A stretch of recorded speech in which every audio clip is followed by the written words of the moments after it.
નમસ્તે વિદ્યાર્થી મિત્રો, ધોરણ 10 વિષય વિજ્ઞાન અને ટેકનોલોજી એમાં આપણે ચેપ્ટર નંબર 1 ની શરૂઆત કરીશું.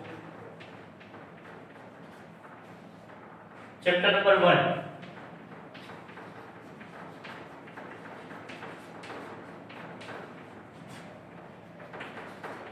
રાસાયણિક પ્રક્રિયાઓ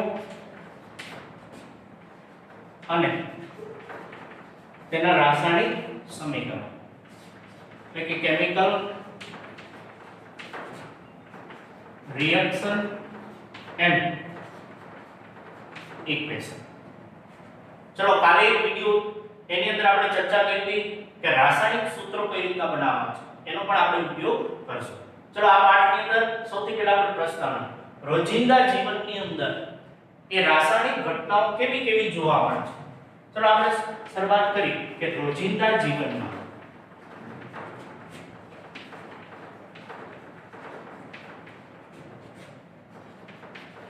જોવા મળતી ઘટના.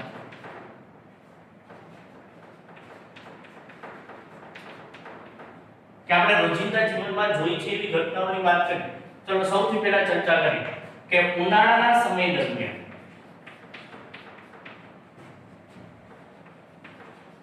દરમિયાન એ ઓરડાના તાપમાને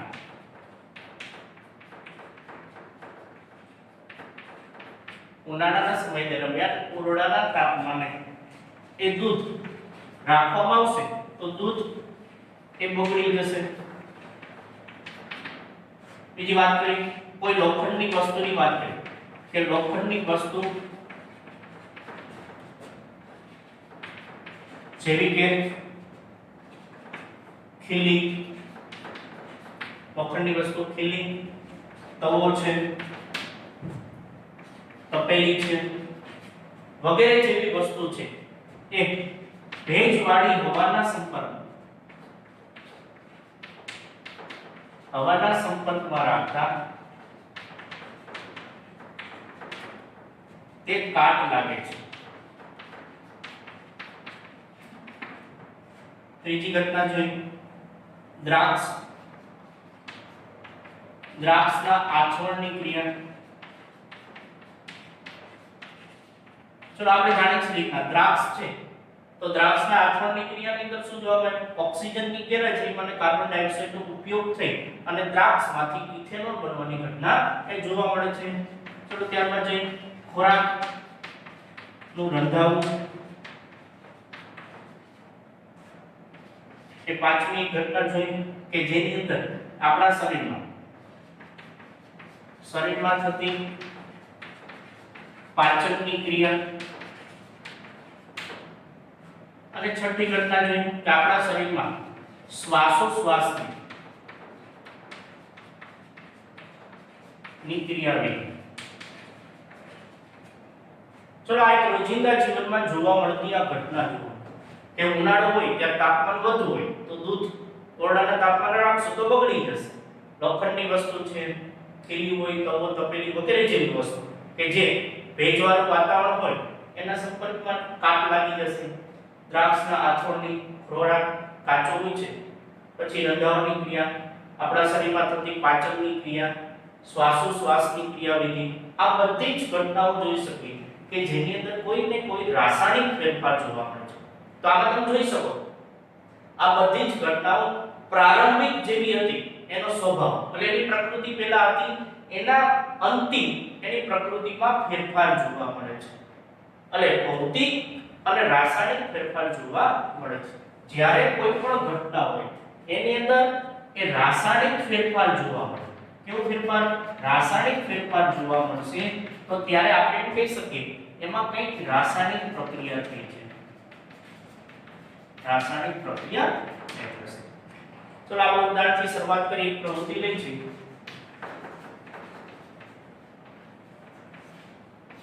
એક પહેલી પ્રવૃત્તિ દર્શાવે કે મેગ્નેશિયમની પટ્ટી ને હવામાં દહન કરાવતા મેગ્નેશિયમની પટ્ટીનો ઉપયોગ કરશું.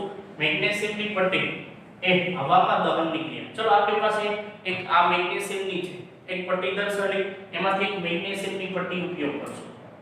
આ મેગ્નેશિયમની પટ્ટી. ચલો સૌથી પહેલા પ્રયોગ માટે એ મેગ્નેશિયમની પટ્ટી એક કાચ પેપર છે. આ કાચ પેપર વડે સૌથી પહેલા એને ઘસવામાં આવશે. આ કાચ પેપર જેને સેન્ડ પેપર પણ કહે છે, એના વડે એ ઘસવામાં આવશે, જેના લીધે થશે શું?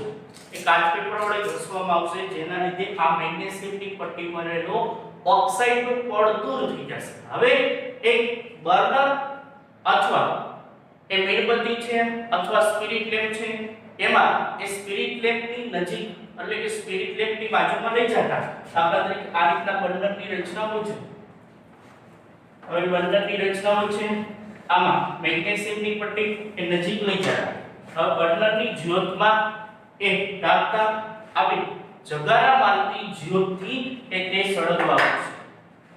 જોઈ આ એક બર્નર દર્શાવેલું છે. આ એક મેગ્નેશિયમની પટ્ટી રાખશું આ રીતના, જે આપણે હમણાં જોયું મેગ્નેશિયમની પટ્ટી. નીચે એક વોચ ગ્લાસ રાખશું. એક વોચ ગ્લાસ છે. હવે શું કરવામાં આવશે? આ બર્નરની જ્યોતમાં જ્યારે મેગ્નેશિયમની પટ્ટી સળગાવવામાં આવશે ત્યારે મેગ્નેશિયમ ની પટ્ટી એ હવામાંના ઓક્સિજન સાથે પ્રક્રિયા કરી મેગ્નેશિયમ એ પટ્ટી એ જગારા મારતી મેગ્નેશિયમની પટ્ટી છે એ જગારા મારતી સફેદ જ્યોતથી સળગે છે. કેવા રંગની જ્યોતથી? જગારા મારતી એ સફેદ જ્યોતથી સળગે છે અને નીચેના ભાગમાં સફેદ કલરનો રાખ એટલે કે સફેદ પાવડર રાખ પણ કહી શકો એ ઉત્સર્જિત થાય છે એટલે ઉત્પન્ન થાય છે. તો આમ કહી શકીએ કે મેગ્નેશિયમની પટ્ટીને એ બર્નરની જ્યોતમાં દહન કરાવતા એ મેગ્નેશિયમની પટ્ટી જગારામાંથી સફેદ જ્યોતથી સળગે છે અને મેગ્નેશિયમ એ સળગી જશે ત્યારે નીચેના ભાગમાં સફેદ કલરનો પાવડર અહીં જમા થશે કે જેને મેગ્નેશિયમ ઓક્સાઇડ કહેવામાં આવે છે. તો કઈ રીતના પ્રક્રિયા થશે એના વિશે માહિતી જોઈએ.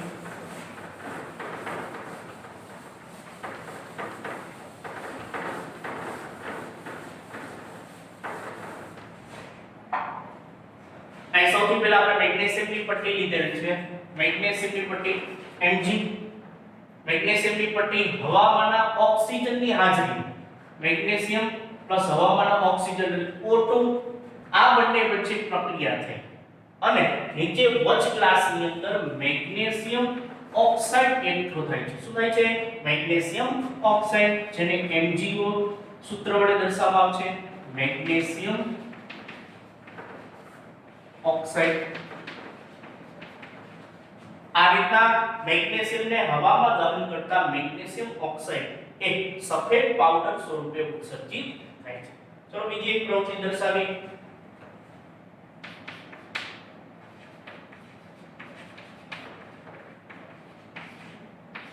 એક બીજી પ્રવૃત્તિ જેની અંદર આપણે ઉપયોગ કરશું લેડ નાઇટ્રેટ અને પોટેશિયમ આયોડાઇડ સાથેની પ્રક્રિયા.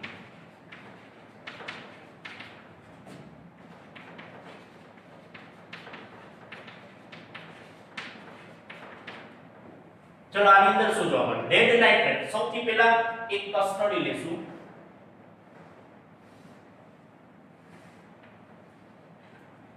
એક કસ્ટડીની અંદર લેડ નાઇટ્રેટનું દ્રાવણ ગણશું. લેડ નાઇટ્રેટ નું દ્રાવણ. જે લેડ નાઇટ્રેટ નું દ્રાવણ છે જે સફેદ રંગનું હશે. હવે એક બીજી કસનળીનો ઉપયોગ કરશું. જે બીજી કસનળી છે એ બીજી કસનળીની અંદર પોટેશિયમ આયોડાઇડનું દ્રાવણ ભરશું.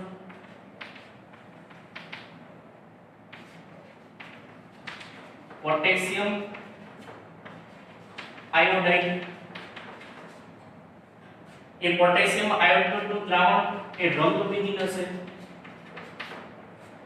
હવે જ્યારે લેડ નાઇટ્રેટના સફેદ રંગના દ્રાવણની અંદર પોટેશિયમ આયોડાઇડનું દ્રાવણ ઉમેરવામાં આવશે ત્યારે કઈ પ્રક્રિયા જોવા મળશે? તો કઈ રીતના પ્રક્રિયા જોવા મળે છે?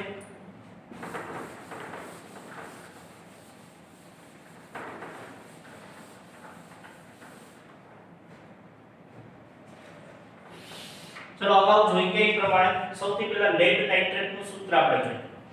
લેડ નાઇટ્રેટ જાણી છે રીતના લેડ એટલે સંયોજકતા Pb + નાઇટ્રેટ NO3- સંયોજકતા ક્રોસ કરી તો આનું સૂત્ર થશે Pb, આ એક લખવાની જરૂરિયાત નથી, NO3 ટ્વાઇસ થશે. તો લેડ નાઇટ્રેટ એનું પહેલા સૂત્ર લખી Pb NO3 twice lead nitrate plus હવે એની અંદર કઈ કસનળીનું દ્રાવણ ઉમેર્યું? તો પોટેશિયમ આયોડાઇડ. પોટેશિયમ આયોડાઇડ એનું સૂત્ર જોઈએ. પોટેશિયમ આયોડાઇડ આપણે જાણીએ છીએ રીતના પોટેશિયમ એટલે K+ અને આયોડાઇડ એટલે I- તો આનું સૂત્ર થશે KI થશે. તો lead nitrate PbNO3 twice plus potassium iodide. Potassium iodide એટલે KI, પોટેશિયમ આયોડાઇડ. હવે જ્યારે લેડ નાઇટ્રેટ અને પોટેશિયમ આયોડાઇડ વચ્ચેની પ્રક્રિયા કરવામાં આવશે ત્યારે હવે કઈ રીતના પ્રક્રિયા જોવા મળે છે એ જોઈ કે લેડ નાઇટ્રેટ છે જે રીતના આ જગ્યાએ આપણે લેડ નાઇટ્રેટનું સંયોજન બનાવ્યું એ રીતના આ બંને વચ્ચેની પ્રક્રિયામાં જોઈ તો Pb આયનો છૂટા પડી તો Pb + 2 NO3- અને પોટેશિયમ આયોડાઇડમાં K+ અને I- આની અંદર Pb + 2 આના માઈનસ સાથે જોડાય અને K+ એટલે કે પ્લસ આના માઈનસ સાથે જોડાશે તો ત્યારે સંયોજન કેવું બનશે? જોઈ Pb + 2 અને I- ઈ સંયોજન અને K+ અને NO3 તો આ બંને ભેગા પડી અને એક સંયોજન બનશે કે PbI2 + KNO3.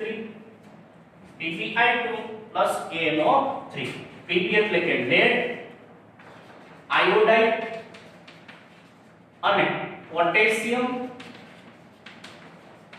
નાઇટ્રેટ બનશે. આપણે જોયું કે લેડ નાઇટ્રેટ આ કસનળીની અંદર સફેદ રંગનું હતું.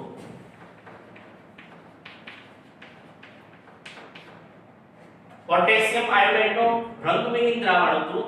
આ બંને કસનળીને જ્યારે ભેગી કરવામાં આવશે ત્યારે દ્રાવણ એ લેડ આયોડાઇડનું બનશે કે જેનો રંગ એ પીળો રંગ જોવા મળશે. આમ લેડ નાઇટ્રેટની પોટેશિયમ આયોડાઇડ સાથેની આ રીતની પ્રક્રિયા જોવા મળે છે. એક ત્રીજું ઉદાહરણ જોઈએ.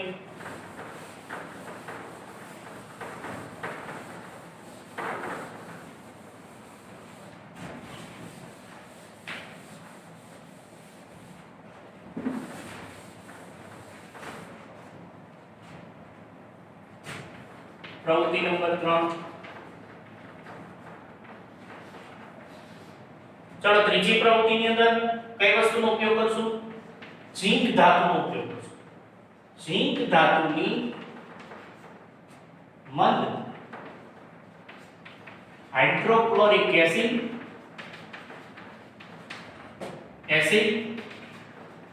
અને મંદ હાઇડ્રોક્લોરિક એસિડ અને મંદ સલ્ફ્યુરિક એસિડ સાથેની પ્રક્રિયા.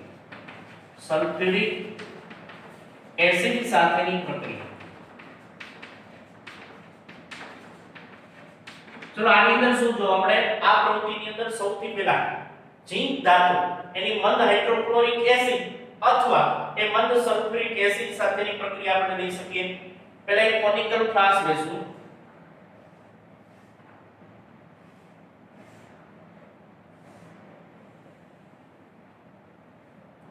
આ રીતના એક કોનિકલ ફ્લાસ્ક લેશું. કોનિકલ ફ્લાસ્કની અંદર સૌથી પહેલા એ ઝીંક ધાતુના ટુકડા એડ કરશું. ઝીંક ધાતુના ટુકડા એડ કરશું. હવે એક કોનિકલ ફ્લાસ્કના ઉપરના ભાગમાં એક રબરના ગુચ્છ વડે એને ઢાંકી દઈશું. રબરનો ગુચ્છ આ કોનિકલ ફ્લાસ્ક.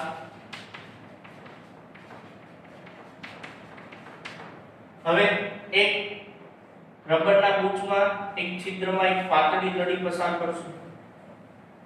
હવે એ પાતળી નળીમાંથી અંદરના ભાગમાં ઝીંક ધાતુની અંદરના ભાગમાં આપણે કાં તો મંદ હાઇડ્રોક્લોરિક એસિડ અથવા એક મંદ સલ્ફ્યુરિક એસિડ આ બંને કાં તો તમે મંદ હાઇડ્રોક્લોરિક એસિડ લઈ શકો અથવા મંદ સલ્ફ્યુરિક એસિડ. હવે આ નળી માટે હું સૌથી પહેલા મંદ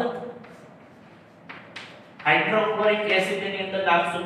ચલો ત્યારે કઈ રીતની પ્રક્રિયા જોવા મળશે કે ઝીંક ધાતુની અંદર મંદ સલ્ફ્યુરિક એસિડ પ્રક્રિયા લખી છે Zn ઝીંક ધાતુ એની અંદર મંદ સલ્ફ્યુરિક એસિડ નાખો HCl જેને આપણે કહીએ છીએ હાઇડ્રોક્લોરિક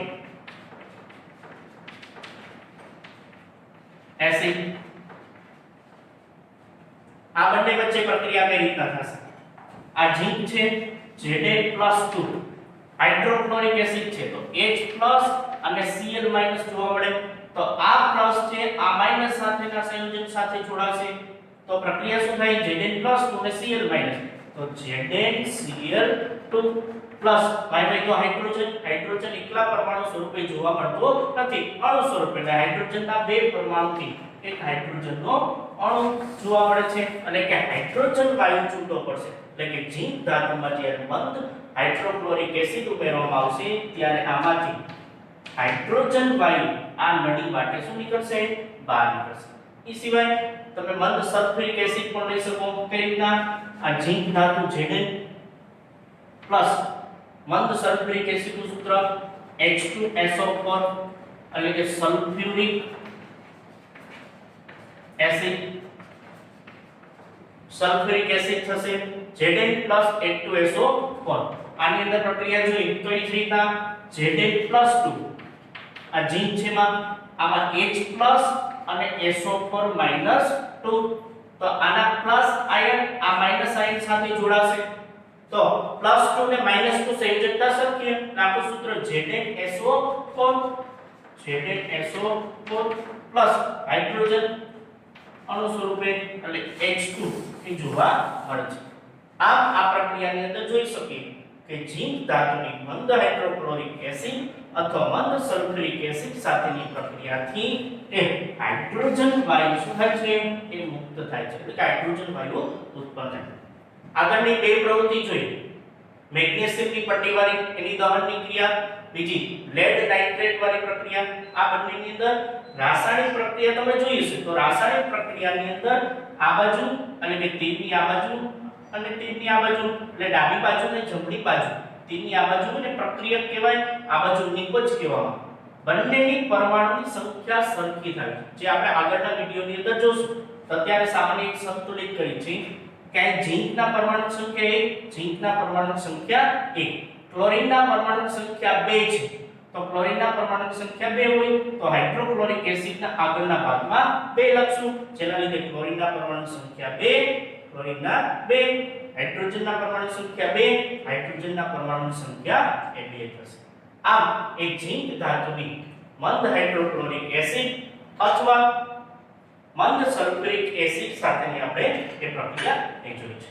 ચલો આ ત્રણેય પ્રવૃત્તિની અંદરથી આપણે જોયું કે રાસાયણિક પ્રક્રિયા થતી હોય એ દરમિયાન કઈ ફેરફારો જોવા મળે છે. ચલો જોઈએ રાસાયણિક પ્રક્રિયા દરમિયાન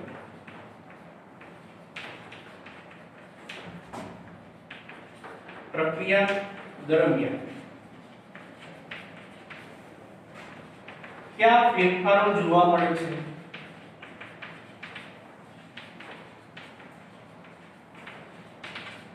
તો આ ત્રણેય પ્રવૃત્તિની અંદર જોયું કે કઈ ફેરફાર થતો હોય છે. ક્યાં ક્યાં ફેરફારો થતો હોય છે? ચલો સૌથી પહેલા એક જોઈએ, આપણે જોઈએ ભૌતિક સ્વભાવ. એનો ભૌતિક સ્વભાવ બદલાય છે. દાખલા તરીકે કોઈ પ્રક્રિયા થતી હોય તો સૌથી પહેલાનું ઘન સ્વરૂપ હોય, એમાંથી પ્રવાહી સ્વરૂપમાં અથવા પ્રવાહીનું વાયુ સ્વરૂપમાં, એમ એનો ભૌતિક સ્વભાવ બદલાય છે. બીજું જોઈએ કાંકરેના રંગમાં પરિવર્તન આવે. રંગમાં પરિવર્તન હોય એક ઉદાહરણ જોઈએ. બીજા નંબરની પ્રવૃત્તિ જોઈ જેની અંદર આપણે જોયું હતું કે લેડ નાઇટ્રેટની પોટેશિયમ આયોડાઇડ સાથેની પ્રક્રિયા જોઈ. એમાં લેડ નાઇટ્રેટનો સફેદ રંગ હતો અને સામે પીળો રંગ પરિવર્તન એ જોવા મળ્યો. તો રાસાયણિક પ્રક્રિયામાં આવો ફેરફાર જોવા મળે કે રંગમાં પરિવર્તન પણ જોવા મળે છે. ચલો ત્યારબાદ જોઈએ રંગના પરિવર્તન બાદ એની અંદર વાયુનો ઉદ્ભવ. ચલો આ જ પ્રક્રિયા જોઈ તો ઝીંક ધાતુની અંદર એટલે કે ઝીંક ધાતુના ટુકડામાં આપણે મંદ હાઇડ્રોક્લોરિક એસિડ અથવા મંદ સલ્ફ્યુરિક એસિડ અંદર ઉમેર્યો તો વાયુ ઉત્પન્ન થયો. કયો વાયુ અહીંયા થયો? હાઇડ્રોજન વાયુ. તો આ કોઈ રાસાયણિક પ્રક્રિયા થતી હોય એની અંદર વાયુનો પણ ઉદ્ભવ થતો જોવા મળે છે. ત્યારબાદ જોઈએ તાપમાનમાં એ ફેરફાર જોવા મળે કે જ્યારે આ પ્રક્રિયાની વાત કરી ત્યારે ઝીંક ધાતુની અંદર એ મંદ હાઇડ્રોક્લોરિક એસિડ અથવા મંદ સલ્ફ્યુરિક એસિડ ઉમેરવામાં આવશે તો આ કોનિકલ ફ્લાસ્ક તમે હાથ ઉડાડશો તો એ તમને ગરમ લાગશે, એટલે કે ઉષ્મા ઉત્પન્ન થઈ છે. તો એના તાપમાનમાં પણ શું થયું છે? ફેરફાર જોવા મળે. આમ રાસાયણિક પ્રક્રિયાઓ થતી હોય એ દરમિયાન ભૌતિક સ્વભાવ બદલાય છે, કાં તો રંગમાં પરિવર્તન આવે છે, વાયુનો સ્વભાવ એટલે કે વાયુનો ઉદ્ભવ થવો છે, પછી તાપમાનમાં ફેરફાર, આવી ઘટનાઓ જોવા મળે છે. આભાર.